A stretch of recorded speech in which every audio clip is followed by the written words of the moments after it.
इस वीडियो में इलीशीट के चैप्टर 166 से लेकर 169 तक एक्सप्लेन किया गया है।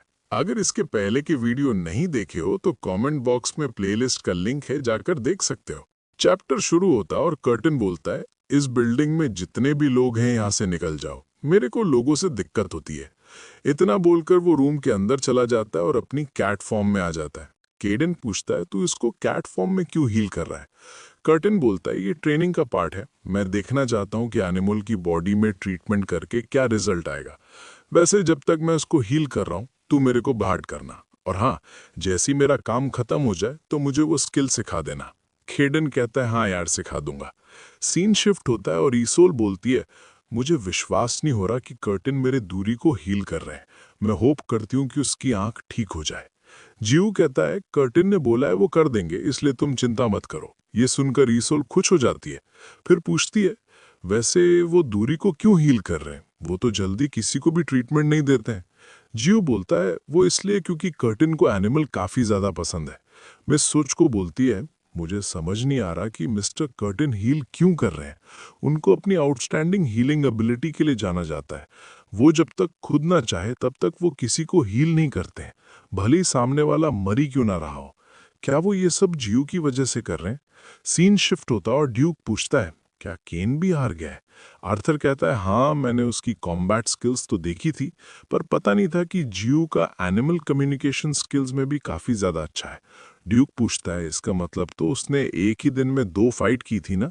आर्थर बोलता है, हाँ, प्रोफेसर डिटेल्स तो नहीं दे रहे थे, पर मैं जानता हूं कि उन्होंने एनिमल्स के जरिए स्पार किया था। तो ठीक है, अब मैं चलता हूं, तू रेस्ट कर ले। ड्यूक सोचता है, मुझे लगा था कि मैं इसलिए हारा क्योंकि मैंने उसकी एबिलिटी को कम समझा था, पर केन भी उससे हार गया है। सीन शिफ्ट होता और केन सोचता है, मैं उस कैट को अपना बना लूंगा तो शायद मेरी फैमिली मेरे को माफ कर दे। अबे यार, मैं मोटे वाले को ढूंढ रहा हूं तो ये पतला वाला मिल रहा है। पर एक सेकंड, मैंने ये सुना था कि ये भी जियो का कैट है। मैं इसको नहीं ढूंढ रहा था, पर कोई दिक्कत नहीं है, मैं इसको भी अपना बना लूंगा। जियो, तू जिस भी एनिमल के साथ कम्युनिकेट कर सकता है, मैं उन सबको अपना बना लूंगा। मेरी तरफ देख और मेरा गुलाम बन जा। पर कर्टन को उसके पावर से घंटा फर्क नहीं पड़ रहा होता है। केन बोलता है, कमीने, अगली और न्यूटर्ड कैट, तूने मेरे को इग्नोर करने की हिम्मत कैसे की? मेरे पास आ, अब मैं तेरा मालिक हूं।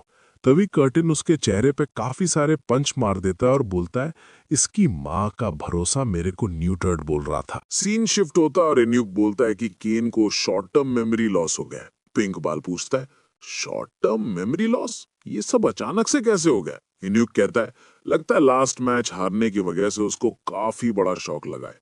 सिक्योरिटी गार्ड्स को वो मधोशी की हालत में मिला था। चलो, हम सब उसके लिए प्रे करते हैं कि उसकी मेमोरी वापस आ जाए। सीन शिफ्ट होता और केन सोचता है, मुझे कुछ याद नहीं आ रहा। मैं बाहर वॉक कर रहा था, पर मैं वॉक कर क्यों रहा था? हाँ, याद आया, मैं मोटी कैट को ढूंढ रहा था, पर मुझे पतला वाला कैट मिला था।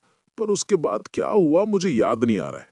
सीन शिफ्ट होता है और औरत वो इनसे मिलने आई होती है। वो बोलती है, ऐसे अचानक से बुलाने के लिए माफ कर देना। मैंने सुना है कि तुम अनअफिलिएटेड हो, क्या ये सच है? वो इन लेता है, हाँ, ये सच है। औरत बोलती है, मैं तुम्हें एक ऑफर देना चाहती हूँ, तुम हमारी एकेडमी ज्वाइन कर लो। तुम्हारे अंदर काफी ज्यादा टैलेंट है और हमारी एकेडमी तुम्हें ज्यादा जल्दी ग्रो करने में हेल्प करेगी। बोइन कहता है, मुझे नहीं ज्वाइन करना है। इतना बोलकर वो वहां से निकल लेता है।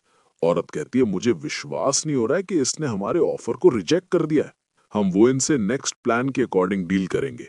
तभी वहां जीवू आ जाता है। औरत बोलती है, मैंने तुम्हारे टैलेंट को देखा है जो कि कमाल का है। मैंने सुना तुम अनअफिलिएटेड हो, हम तुम्हारी ग्रो करने में हेल्प कर सकते हैं। जीवू कहता है, मैं समझा नहीं कि आप क्या बोल रहे हो। औरत बोलती है, तुम हमारी एकेडमी में आ जाओ। हमारी एकेडमी में दुनिया के टॉप स्टूडेंट्स एजुकेशन लेते हैं, प्लस हमारे प्रोफेसर भी टॉप क्लास हैं। तुम हमारी एकेडमी आने के लिए क्वालिफाइड हो, इसलिए अपना वक्त यहाँ वेस्ट ना करते हुए हमारी एकेडमी ज्वाइन कर लो। जीवू कहता है, प्लीज मुझे माफ कर देना। औरत पूछती है, क्या तुम हमारे ऑफर को रिजेक्ट कर रहे हो? जीवू कहता है, हाँ, मैंने सुना है कि वर्ल्ड अवेकेंड एकेडमी कमाल की इंस्टीट्यूशन है, पर मुझे यहाँ रहना ज्यादा पसंद है। मैं कहीं और नहीं जाना चाहता हूँ। पर फिर भी आपके इस ऑफर के लिए थैंक यू सो मच। औरत सोचती है, इनकी हिम्मत कैसी हुई हमारे ऑफर को रिजेक्ट करने की। सीन शिफ्ट होता है और वो लोग जी सॉक के पास जाते हैं, सुबिन के पास जाते हैं, गैंगसॉक के पास जाते हैं और सूचियोन के भी पास जाते हैं, पर सब ने उनके ऑफर को रिजेक्ट कर दिया होता है। औरत सोचती है, आखिरकार इस कंट्री के लोग अपने आप को समझते क्या है, ये सब हमारी एकेडमी के लायक ही नहीं है। सीन शिफ्ट होता है और जीवू दूरी के साथ खेल रहा होता है। ईसुल बोलती है, जीवू थैंक यू मच। जीवू कहता है, तुम्हें मुझे शुक्रिया बोलने की जरूरत नहीं है, ये सब तो कर्टन ने किया है। ईसुल बोलती है, पर फिर भी उन्होंने ये तुम्हारी वजह से ही किया है। जीवू कहता है, ऐसा कुछ भी नहीं है, कर्टन को एनिमल्स काफी ज्यादा पसंद है। ईसुल बोलती है, मैं जानती हूं, पर अगर तुम नहीं होते तो ये सब नहीं हो पाता है, इसलिए थैंक यू। तभी वहां सुबिन आके कहती है, तू बीमार तो नहीं, तेरे चेहरा ऐसे लाल क्यों है, कहीं मैं जो समझ रही हूं वही तो नहीं चल रहा है। ईसुल बोलती है, अब मैं चलती हूँ, तुमसे बाद में मिलूंगी। जीसॉक पूछता है, लगता है इसका डॉग पूरी तरह से ठीक हो गया है। जीवू बोलता है, हाँ ये सब कर्टन ने किया है। सुबिन कहती है, यार कर्टन और केडन दोनों कितने ज्यादा हैंडसम है, मुझे तो समझ ही नहीं आ रहा कि मैं उन दोनों में से किसको चूज करूं। जीसॉक बोलता है, बेवकूफ, चिंता मत कर, तेरे को कभी भी ऐसा चांस नहीं मिलने वाला है। वोइन पूछता है, जीवू क्या वर्ल्ड अवेटेड एकेडमी के प्रोफेसर तुमसे मिलने आए थे? जीवू कहता है, हाँ, पर तुम्हें इसके बारे में कैसे मालूम चला? वोइन बोलता है, वो मेरे पास भी अपने एकेडमी ज्वाइन करने का ऑफर लेकर आए थे। जीसॉक और सोबिन कहते हैं, हमारे पास भी आए थे। जीवू पूछता है, तो तुम लोगों ने क्या बोला है? वो लोग बोलते हैं, हमने उनका ऑफर रिजेक्ट कर दिया। जीवू कहता है, चलो ये सुनकर अच्छा लगा। सीन शिफ्ट होता है और प्रिंसिपल बोलता है, ये तो काफी बुरा हुआ कि आप इतनी जल्दी जा रहे हो। औरत कहती है, हमारे स्टूडेंट्स ने काफी रेस्ट कर लिया है, अब हमें वापस जाना चाहिए, हमने यहाँ काफी कुछ सीखा है। प्रिंसिपल बोलता है, ये सब तो हमें बोलना चाहिए, आप प्लीज दोबारा आना। औरत कहती है, क्यों नहीं, आप हमें इनविटेशन भेज देना। ये साला बुढ़ा सबसे छुपाकर अपनी स्ट्रेंथ बढ़ा रहा है, मैं ये कभी नहीं भूलने वाली हूँ। देखते हैं कि क्या ये तब भी इतना ज्यादा प्राउड फील करेगा जब इसके स्टूडेंट्स का फ्यूचर बर्बाद हो जाएगा। मैं उन सबको खत्म कर दूंगी। सीन शिफ्ट होता है और जीवू जंगल में रनिंग कर रहा होता है। उसी वक्त उसके पीछे आदमी आके सोचता है, ये तो अच्छा हुआ जीवू मेरा फर्स्ट टारगेट है। तभी वो पीछे देखता है जहां डाक खड़ा होता है। आदमी पूछता है, डाक तू यहाँ पर क्या कर रहा है? डाक बोलता है, हम दोनों यहाँ पर सेम रीजन की वजह से आए हैं। आदमी पूछता है, क्या तेरा टारगेट एकेडमी के अंदर है क्या? वो जीवू है। पर तभी डाक उसके अंदर अपना ब्लेड डाल देता है और बोलता है, नहीं, मेरा टारगेट वो है जो कि जीवू को मारने आएंगे।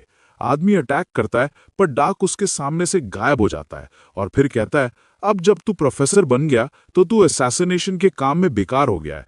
आदमी पूछता है, आखिरकार तू जीवू को प्रोटेक्ट क्यों कर रहा है? डाक बोलता है, क्योंकि उसका मेरे ऊपर एक कर्ज है। सीन शिफ्ट होता है और जीवू जमीन पर रेस्ट कर रहा होता है। डाक बोलता है, लगता है तेरी जिंदगी काफी आराम से गुजर रही है। जीवू कहता है, बड़े भाई आप यहाँ क्या कर रहे हो? बड़े भाई सुनकर डाक हैरान रह जाता है। वो बोलता है, तू केडन का स्टूडेंट है, इसलिए हमेशा अलर्ट रहा कर, ताकि तेरी वजह से केडन खतरे में ना आ जाए।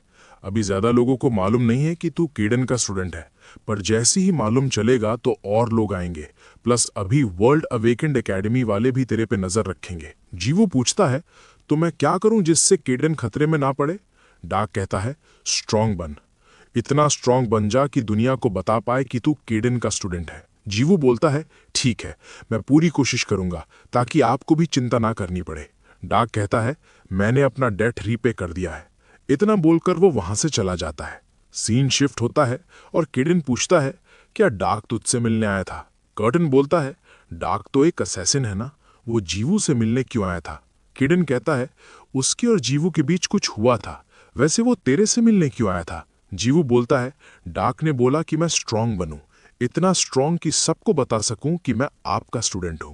केडन कहता है, वो बस अननेसेसरी बातें कहकर गया है। जीवू बोलता है, हाँ, याद उन्होंने ये भी बोला कि उसने अपना डेट रीपे कर दिया है। केडन पूछता है, क्या वहां कुछ हुआ था? जीवू कहता है, मुझे नहीं मालूम, वो इतना बोलकर चले गए, इसलिए मैं पूछ नहीं पाया था। केडन सोचता है, डार्क ऐसा कुछ फालतू में नहीं बोलेगा, क्या ये सब उस दिन की वजह से था? उसका कैरेक्टर काफी अनप्रिडिक्टेबल है। कर्टन कहता है, अब तुझे केयरफुल रहना चाहिए। जीवू बोलता है, हाँ मैं केयरफुल हूं, मैच में मैंने कोर का ज्यादा इस्तेमाल कर लिया था, इसलिए अभी फोर्स कंट्रोल कम कर रहा हूं। कर्टन कहता है, मैं उसकी बात नहीं कर रहा, मैं वर्ल्ड अवेकेंड एकेडमी की बात कर रहा हूँ। मैंने बताया था ना कि पोटेंशियल वाले बच्चों को अपने साथ ले जाकर कंट्रोल करते हैं, पर वो ले जाने में कामयाब नहीं हो पाते तो उन्हें मारने की कोशिश करते हैं। इसीलिए तुम सबको ज्यादा केयरफुल रहना चाहिए। जीवू बोलता है, मुझे स्ट्रांग बनना पड़ेगा। डार्क ने ये किसी रीजन की वजह से बोला है। केडन और कर्टन अकेले सर्वाइव कर गए क्योंकि वो स्ट्रांग थे, इसीलिए मुझे भी स्ट्रांग बनना पड़ेगा। केडन कहता है, क्यों नहीं, चल अब जाके फोर्स कंट्रोल प्रैक्टिस कर ले। इसी के साथ ये चैप्टर यहीं पर खत्म होता है। नेक्स्ट चैप्टर अगले वीडियो में। तब तक के लिए बाय बाय।